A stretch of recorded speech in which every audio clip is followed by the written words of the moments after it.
Eu sou Samir Abdalhana, eu sou radio-oncologista, titular do Departamento de Radioterapia do Hospital Sírio-Libanês de São Paulo. Sou coordenador do programa de residência médica em radioterapia da mesma instituição e estou aqui hoje para discutir os achados do estudo que avaliou a radioterapia estereotática ablativa em comparação à radioterapia convencional em pacientes com metástases espinais sintomáticas, um estudo de fase 2/fase 3.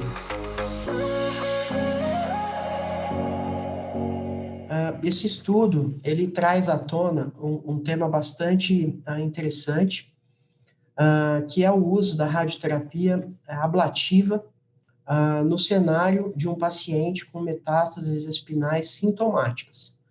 Por que é importante esse estudo? Porque é um estudo que pela primeira vez envolveu o uso da radioterapia estereotática ablativa, ou SABR, ou SBRT, como denominado na maioria dos estudos, em pacientes sintomáticos. Nós já tínhamos um corpo de evidência muito grande em pacientes no cenário de oligometástases, ou seja, pacientes que tinham até 5 focos de doença metastática, e esse tratamento, chamado de radioterapia ablativa, se mostrou eficiente no sentido de controle oncológico de doença, ou seja, envolveu previamente pacientes sem doença sintomática. E esse estudo aqui de um grupo canadense, envolvendo também algumas instituições australianas, trouxe à tona a questão do uso da radioterapia ablativa no cenário de pacientes sintomáticos. Então, o objetivo do estudo foi avaliar o papel da radioterapia ablativa no cenário de pacientes com doença da coluna com dor. É um estudo interessante, tem um desenho que inicialmente o estudo apesar de o estudo ter passado inicialmente por uma fase 2, eles conseguiram colocar um pouco mais de corpo no estudo e transformá-lo no estudo de fase 3, então fica denominado como estudo de fase 2/3, cujo endpoint primário foi basicamente a análise da resposta à dor, em 3 meses. Então, esse é um endpoint que foi conseguido, e ele se demonstrou superior em comparação com a radioterapia convencional, que foi o grupo controle desse estudo, que envolveu cerca de 250 pacientes. Então, o endpoint primário foi alcançado, porém, os investigadores também analisaram a questão da sobrevida livre, de progressão no sítio irradiado e sobrevida global. E esse endpoint não foi significativo na comparação dos tratamentos realizados.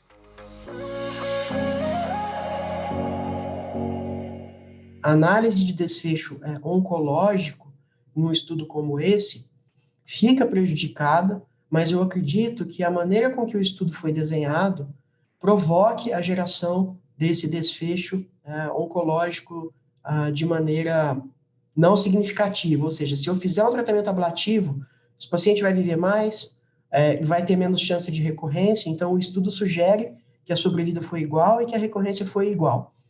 Porém, quando a gente analisa o segmento dos pacientes, a gente vê que o segmento não foi um segmento muito grande, foi de cerca de 6 meses, e o esquema de radioterapia escolhido pelos autores também é uma novidade, então, talvez a dose de 2 frações de 12 grays não seja uma dose tão ablativa quanto, por exemplo, uma dose única de 24 grays, que é um esquema de radioterapia utilizado em outros estudos cujo desfecho foi a avaliação de controle oncológico.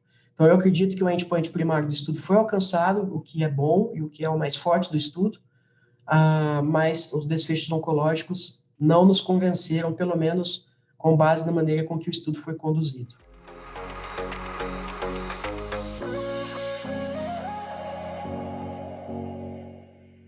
Eu acredito que sim. Talvez a necessidade maior de corticoterapia nos pacientes que fizeram a radioterapia ablativa, mesmo que não hajam nenhuma outra variável de confusão, ou seja, será que o grupo que fez a radioterapia ablativa tinha alguma heterogeneidade no sentido de conter pacientes com mais sintomas em comparação ao outro? Parece que não. Então, vamos imaginar que não. Então, será que é o tratamento que provocou uma necessidade maior no uso de corticoides? Não é 34% contra 28%, que também não é pouco, né, no grupo de radioterapia paliativa. Então, talvez a necessidade maior de corticoide, caso seja provocada diretamente e apenas pelo tratamento de radiação ablativa, utilizado no grupo de estudo, talvez seja um efeito causado pelo esquema de tratamento escolhido. Talvez 2 frações de 12 grays possa provocar mais edema perilesional, mais resposta inflamatória nos pacientes, em comparação com, por exemplo, o esquema de dose única de 24 grays, ou mesmo num outro esquema utilizado por outros investigadores que analisaram 3 frações de 9 grays. Então, vejam, nesse estudo nós temos 2 frações de 12 grays, nós temos outros estudos que analisaram o tratamento feito em dose única de 24 grays, e temos estudos feitos também utilizando doses em 3 frações de 9 grays, a gente tem também 5 frações de 6 grays, 7 grays e assim por diante. Então, talvez essa dose seja o responsável por essa alteração no desfecho. Acredito que a dependência de corticoides também tem uma interferência na qualidade de vida do paciente, que é importante, porque às vezes o paciente tem o controle da dor, mas ele tem outras consequências da corticoterapia, e nós temos que levar em conta também que tratamentos prolongados com esteroides exercem efeitos deletérios também na condução da terapia sistêmica, principalmente quando a gente está falando em terapia-alvo e imunoterapia, ou seja, o paciente que fica tomando corticoide por muito tempo, ou que fica dependente por muito tempo de corticoide, ele pode não ter uma boa interação dessa terapia de corticoide com a terapia oncológica sistêmica que ele vier a fazer ou que ele estiver continuando em tratamento. Então, eu acredito que isso requeira mais estudos, ou pelo menos um segmento um pouquinho maior desses pacientes analisados nesse estudo. Vamos imaginar que a seleção de pacientes utilizada no estudo seja uma seleção que a gente consiga reproduzir na nossa prática diária de assistência. Então, vocês podem ver que o estudo englobou a seleção de pacientes utilizando vários critérios, como score de instabilidade óssea, score de dor, performance status dos pacientes. Não tinham pacientes com compressão medular incluídos no estudo. Então, se a gente conseguir aplicar a seleção de pacientes utilizada nesse estudo para a nossa prática diária, eu acredito que quando a gente trata um paciente em 2 frações versus um tratamento em 5 frações, que é o utilizado no grupo controle, supostamente a gente conseguiria ter um maior fluxo de atendimento. Porém, o tratamento, ele é apenas a ponta do iceberg, né? A radioterapia paliativa é um tratamento simples, que é o que foi utilizado no grupo controle do estudo, né? Um tratamento simples, que não requer grandes técnicas de tratamento, não requer grande complexidade no planejamento, ao passo que a radioterapia estereotática ablativa, SBRT, ou SABR, é um tratamento de planejamento complexo, requer uma dosimetria complexa, requer controle de qualidade do serviço de radioterapia, utiliza, além da tomografia para o planejamento, sistemas de mobilização no paciente, ressonância magnética, acessórios para imobilização, e uma coisa muito importante, né, que é o tempo entre o planejamento e o tratamento. Então, se a gente tem um paciente com uma situação paliativa, a gente consegue tratar o paciente de um dia para o outro, mas um tratamento de radioterapia ablativa, a gente precisa de um tempo entre o planejamento e o tratamento. E aí, esse estudo, como utilizou pacientes sintomáticos, né, você tem que deixar esse paciente em espera até que você conclua o seu planejamento. Então, o estudo tem algumas vantagens, algumas premissas interessantes para a gente aplicar na prática clínica, como o tempo total do tratamento, mas a logística desse tratamento é mais complexa do que o que foi feito no grupo controle, que é o de radioterapia paliativa. Também acho que é importante levar em conta a questão da regulação, a questão do reembolso do sistema de saúde. né? O SUS, por exemplo, eu acredito que não vá contemplar esse tipo de procedimento nas recomendações atuais, e mesmo pacientes dentro do sistema de saúde suplementar também, muitos dos planos de saúde não reconhecem a radioterapia ablativa fora do crânio como uma modalidade reconhecida ou dentro, por exemplo, do rol de procedimentos. Então, esse talvez seja o primeiro passo dentro de uma caminhada muito longa que a gente precisa ter antes de implementar, de fato, tratamentos como esse na nossa prática.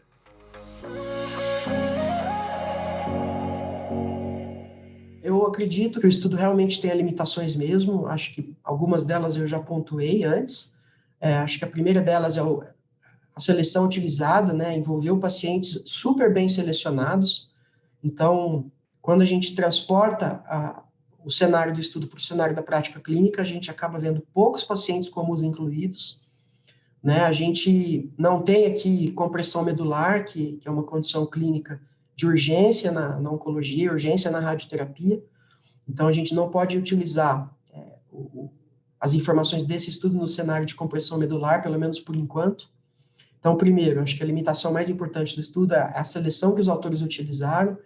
Acho que o segundo critério seria o esquema de radiação, de radioterapia que eles utilizaram, que é um esquema relativamente novo e diferente do que foi usado em outros estudos que validam a radioterapia ablativa extracraniana no cenário de doença oligometastática, inclusive na coluna. Então, esse estudo, nesse sentido, por ele ter essa diferença dos outros estudos, eu acredito que seja um ponto fraco, e isso faz com que o estudo mereça uma maturação no seu segmento. Então, a gente tem aqui um tempo de segmento mediano de cerca de 6 meses, né? E acho 6,3 para ser exato, 6,7, desculpe, para ser exato.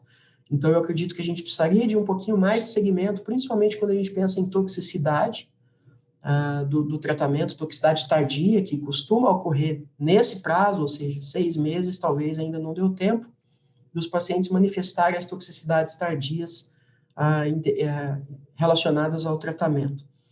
Então, eu acredito que critérios de seleção, tempo de segmento e o esquema de radiação utilizado pelos investigadores sejam critérios de limitação do estudo, mas nem por isso a gente deixa de cumprimentar os autores pela conclusão de um estudo e a publicação numa revista médica, dentre talvez as 5 maiores da ciência médica. Então, é um estudo que tem limitações, mas tem também, por outro lado, muita força e muitos pontos positivos.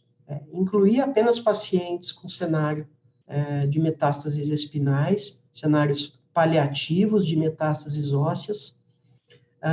Essa filosofia deveria ser validada por outros pesquisadores, outros estudos, utilizando outras amostras de pacientes, buscando responder essa pergunta se nós podemos, de fato, utilizar a radioterapia ablativa no cenário da paliação de doença óssea espinal, numa validação externa. Então, aqui a gente tem um estudo canadense e australiano, mas talvez a gente precisaria de estudos com outras amostras populacionais para fortalecer essa estratégia. A gente tem que celebrar quando a gente tem pesquisas que envolvem o uso de radioterapia de alta tecnologia no manejo oncológico. Porque a radioterapia de alta tecnologia, ela nos permite o emprego de doses maiores de radiação, o uso de menos margens de planejamento de tratamento, afinal, a radioterapia é um tratamento loco-regional, e também nos permite tratamentos feitos em menos tempo, né? Então, aqui é um estudo que analisou a radioterapia ablativa no cenário de paliação de doença óssea, mas nós temos também já um corpo de evidências muito forte envolvendo o uso de radioterapia ablativa no cenário de metástases fora dos ossos, ou seja, metástases cerebrais, metástases pulmonares, metástases hepáticas, e também alguns tumores primários, como tumores primários de pulmão, tumores primários de próstata, tumores primários de sítios coloretais, tem um corpo de evidência interessante também no cenário de câncer de mama, sarcomas, dentre outros. Então, é uma tecnologia que veio para quebrar paradigmas da radioterapia, a radioterapia ablativa, porque a gente aumentou a razão terapêutica, ou seja, a gente provoca um efeito oncológico mais efetivo e provoca menos toxicidades com o uso dessa tecnologia. Então, a gente fica contente quando a gente tem novos estudos, afinal de contas, esse é um estudo que traz essa novidade, ou seja, a radioterapia ablativa no cenário de paliação de doença óssea. É um estudo que vem para somar a robustez do uso da radioterapia ablativa e a quebra de paradigmas oncológicos que essa estratégia de tratamento vem trazendo nos últimos anos. Né? Então, a gente tem, por exemplo, pacientes com 5 doenças, 5 metástases, 5 sítios de metástases, não necessariamente apenas ósseos, onde esse paciente ele não está recebendo nenhum tratamento sistêmico, e aí quando ele tem esse diagnóstico de doença metastática em 5 sítios, em vez de ele receber um tratamento sistêmico com finalidade paliativa, ele eventualmente pode receber tratamentos locais, não apenas radioterapia ablativa, mas também cirurgias e outras formas de tratamentos locais ablativos, e esse paciente ficaria eventualmente livre de tratamentos sistêmicos. Então, esse é um endpoint novo, um endpoint contemporâneo. Né? E a radioterapia ablativa veio para dar força a esse endpoint, né? Um endpoint que nós costumamos chamar sobrevida livre de tratamento sistêmico, sobrevida livre de troca de tratamento sistêmico, e eventualmente a gente consegue até cronificar o câncer em alguns cenários de pacientes oligometastáticos. Então, esse estudo conclui que é possível aplicar, dentro de pacientes obviamente selecionados, a radioterapia ablativa para paliação, mas também a gente já vinha aplicando a radioterapia ablativa no cenário de controle local mesmo, controle local da doença oncológica. O estudo ressalta a seleção de pacientes olhando o outro lado, né? Pacientes com expectativa de vida baixa, pacientes com múltiplos sítios de doença metastática, onde nesse caso a radioterapia convencional deve ser o standard de tratamento a ser utilizado, né, nesses pacientes.